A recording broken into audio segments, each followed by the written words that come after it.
Little boy blue, come blow your horn, asleep in the slums and nigh is the morn.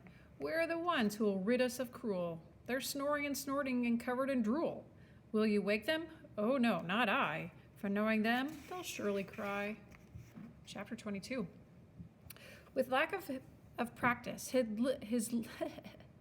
with lack of practice, his lip had gone weak, and it took Little Boy Blue several attempts to get something that sounded like a reveille to come out of the bell of his horn. After that, he was forced to play it 4 more times when the initial response to it was less than unanimous. When the troops had finally assembled, General Puel stood before them in her crisp new uniform, the work of Old Mother Hubbard, as she'd been told. With her team of advisors, Winky, Dumpty, and Georgie, at her side, she surveyed the ranks, for the first time getting a good look of what she had, or did not have, to work with. Even without the cheese, who maintained his isolationist policy, insisting on continuing to stand alone, there were nearly 200 strong. Though strong may not have been the appropriate word, considering that that number included a highly neurotic goose, an incoherently mumbling dish, a spoon who spoke only Portuguese, an old woman who until recently had lived in a shoe, a painfully crooked old man, 3 visually impaired mice, and a plum pie-loving boy with 2 broken thumbs. Elsbeth stepped away from her troops in order that she might confer with her advisors. I don't know, she said with an exasperated sigh. Firmly clasped in her right hand was Jean, whose heroic actions at the castle and in the crevasse had earned him the position of Elsbeth's right-hand man. They don't look like much of an army. Maybe that'll change once we start issuing weapons. Weapons? Said Dumpty. Elsbeth spun around so quickly she nearly threw her neck out of joint. What? You do have weapons, she said. Dumpty and Winky looked equally embarrassed at failing to have given consideration to what most would list as an essential ingredient in a political uprising.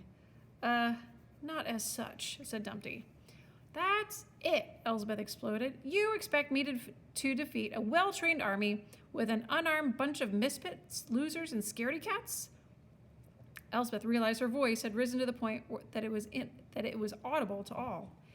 She turned to face her troops. No offense. Not surprisingly, her recruits all looked far too complacent to be insulted. Okay, this is war, and we're going to need weapons, plain and simple, she said, while repeatedly pounding her fist into the palm of her hand. I need every bit of metal we've got gathered up right away. I'll get the word out, said Dumpty. Of course, all the metal in the world does us absolutely no good unless we have a blacksmith. We do, Dumpty said excitedly. Simple Simon is a blacksmith.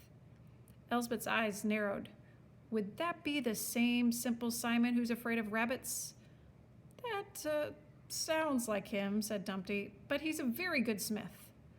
Even so, said Elsbeth, we're still going to need some kind of edge. An edge? Georgie echoed. I've played in quite a few chess tournaments in my life, Elsbeth explained. I've lost to people I should have beaten, and I've beaten people who were ranked much higher than me. Each time I won one of those matches, I did so by finding some tiny little weakness and taking advantage of it. I read their biographies and articles written about them, looking for anything about their personalities that might help me predict their actions. And that's what we need here. Yes, said Winky, but what would give us that edge? Not sure, said Elsbeth. If only we had some way of getting into the castle. Didn't you say that's how Cruel was able to take you by surprise? Yes, Winky confirmed, thanks to your friend Georgie here. I told you once, and I'll say it again. I had nothing to do with that, said Georgie, and I resent the implication. It's not an implication, it's a statement of fact, said Georgie. Enough, shouted Elsbeth. We've got plenty of problems as it is without having to fight each other. The verbal spat quickly turned into a glaring contest, with each man refusing to turn away from the other. Now listen, Georgie, Elsbeth said. As his former personal assistant, no one knows Cruel better than you. I want you to make a list of everything you know about him. His likes, his dislikes, his daily habits, everything. Georgie brought his hand to his forehead in a sharp salute. You can count on me, ma'am. I'll get on it right away. Georgie sneered at Winky one more time, then marched off to carry out the order. Dumpty looked back at the troops milling around and sprawled about on the ground. So, you really think that's it then? You think finding a weakness is the key to victory? Elsbeth surveyed her sorry excuse for an army and said, I think to win this fight, we're going to need more keys than a janitor. When Simple Simon went to work on turning forks, spoons, and other bits of metal into instruments of warfare, Elsbeth tried her best to whip the troops into tip-top physical shape. but they seemed far more interested in grumbling about living conditions and strange noises coming from behind the trees. Quiet, please, Elsbeth shouted. For the last time, there's nothing behind those bushes but more bushes. How do you know that? Asked Goosey Gander. Have you looked behind all of them? No, I haven't, said Elsbeth, but I'm a little busy trying to prepare for battle right now, in case you haven't noticed. Permission to speak freely, said Jean. When do you ever not speak freely, said Winky. I wasn't speaking to you, said Jean. I was just thinking that maybe if we did some team-building exercises, it might result in less complaints. That's fewer complaints, said a familiar voice. Elsbeth turned quickly to her advisors. What did you say? I didn't say anything, said Winky. Just before Dumpty could make the same denial, something across the way caught Elsbeth's eye. Fergus! Elsbeth shouted. Without thinking, she threw Jean to the ground and ran across the compound. She wrapped her arms around the owl, and he immediately pulled away. Ow, ow, easy there, said Fergus. My wing. Sorry, said Elsbeth, stepping back to have a look at the injured bird. How did you... It's just that I thought you were... Dead? Said Fergus. I very nearly was. Before he could continue, Dumpty caught up to them. Fergus, old boy, he said, I can't tell you how good it is to see you. Oh, give it a try, said the owl. Dumpty smiled. Same old Fergus. All right, then, it is unbelievably and overwhelmingly good to see you. Thank you, said Fergus. I assure you the feeling is quite mutual. So what happened? Asked Elsbeth. Where have you been? I've been lying in a ditch, is where I've been, replied Fergus. When I finally found the strength to pull myself out, I realized that my left wing was nothing but a useless flap, thanks to one very sharp spear. Then how did you get here? Asked Dumpty. Walked, said Fergus. Something we owls are not designed to do, I might add. My talons are killing me. Dumpty laughed again and shook his pointed head. The important thing is that you're back with us, he said. I'm going to spread the news. Once Dumpty had run off to tell the others, Fergus turned to Elsbeth and said, You know, I thought you were dead too. Why would you think that? Asked Elsbeth. While I was lying in that ditch below the castle wall, I overheard some very interesting things. For example, Cruel thinks you and the others were killed by a torcano. Really? Said Elsbeth. We almost were. I guess the fact that he thinks so is good news for us. If he really believes we're dead, it certainly gives us more time to prepare, not to mention the element of surprise. Yes, said Fergus. The owl looked uneasy. I feel obligated to tell you there's quite a bit more to it than that. What do you mean? Apparently, said Fergus, Cruel is so convinced of your death that he has ordered the guards to be taken off the well. Wait a minute, said Elsbeth. The well? You mean the way home? The way out of here? That well? Yes, said Fergus, that well. For a brief few seconds, Elsbeth looked as if she were working out a complicated math problem in her head. If that's true, she said, then all of this is completely unnecessary. All this armed rebellion nonsense is just a total waste of time. I wouldn't agree that it's a total waste of time, Fergus argued. Not to your soldiers, it's not. To them, it's everything. Still, the decision to continue on with this or to be on your way is ultimately yours. Yes, said Elsbeth, I suppose it is. I imagine it won't be an easy one to make, said Fergus.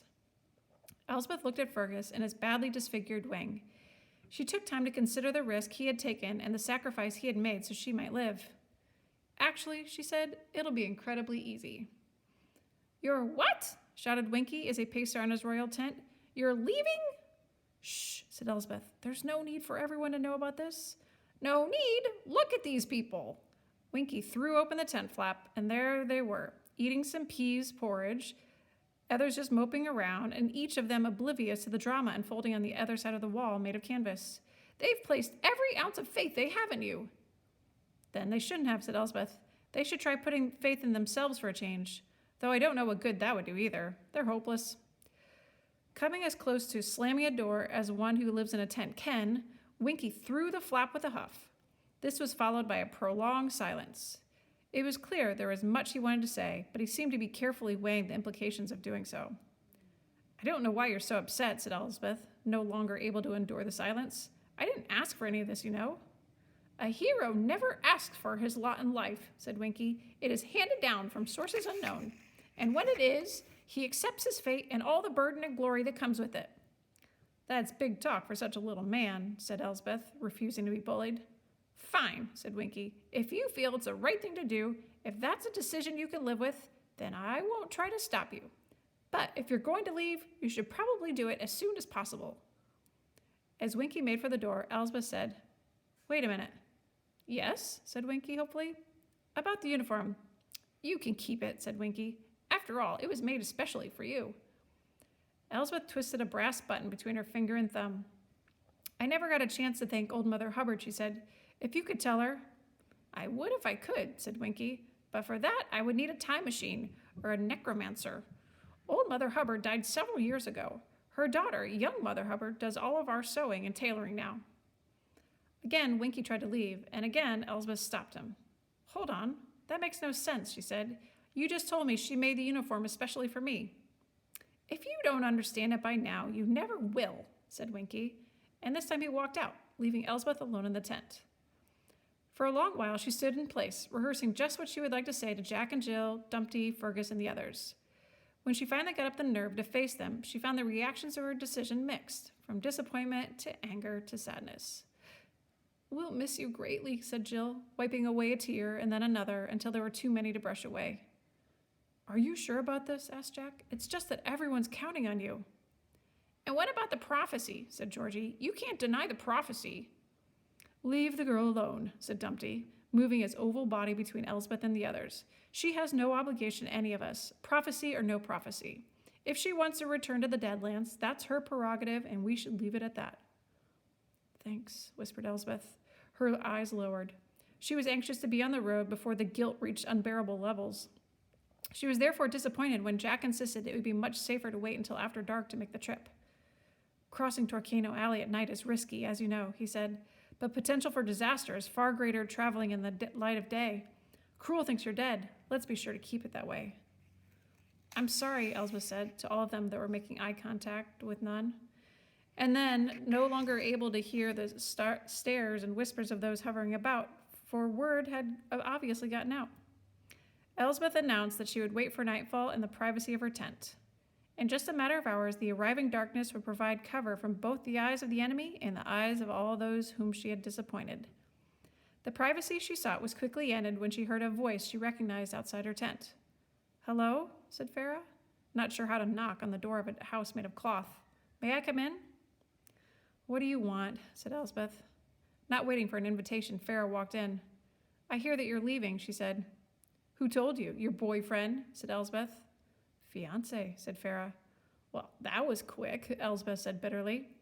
Yes, Farah agreed. William is a very passionate man. I suppose congratulations are in order, said Elsbeth, but then offered none. Sorry I won't be here for the big day. You're not the only one who's sorry. There are a lot of people counting on you. I don't see how this is any business of yours, said Elsbeth. The problem seems to be, said Farah, that you don't seem to see how it's any business of yours. Why should it be any of my concern, said Elsbeth. Because these are your people. What? They're not my people. In fact, most of them aren't even people at all. There's a stick, a spoon, a goose, a slab of cheese, and a guy who's half egg on his mother's side. Is that how you determine whether someone is worthy of your help? Asked Farah. By their shape? By what they look like? You know what I'm saying, said Elsbeth, who was very close to picking up the doll and hurling her out of the tent. Yes, I do know what you're saying, said Farah. Do you? Of course I know what I'm saying, said Elsbeth. You're trying to confuse me, but it's not going to work, because this isn't about them, is it? It's about you wanting Winky back on the throne so you can be queen. Yes, Farah agreed. You're right. I do want to be queen, his queen. And whether he ends up as a butcher, a baker, or a candlestick maker, I will be his queen, regardless. Other than that, you're wrong. This has nothing to do with me. I don't believe you, said Elsbeth. And if you're through trying to make me feel guilty for wanting to go home, I'd like you to leave. Okay, said Farah. But first I have a proposal. I don't want to hear any proposals you might have, said Elsbeth. I've made up my mind, and that's that. One game, said Farah. What? One game of chess. You against me. If I win, you stay until Cruel is defeated. You win, you go on your not-so-merry little way and never look back. Why would I agree to that? Asked Elsbeth. There's nothing in it for me. Perhaps not, said Farah. But if you don't play me, you'll always wonder whether you could have beaten me. Of course I can beat you, any day. Then you'll have nothing to worry about, do you? So, what do you say? One game. Elspeth stared at Pharaoh with fists balled up in fiery resentment. Fine, she said at last. One game. But we'd better get started, because once the sun goes down, I'm out of here. Sing a song of 8 pawns for king and queen they ward, 32 black squares upon the checkered board. When the game was over, the crowd began to sing, "We'll make a dish that's best served cold to set before the king."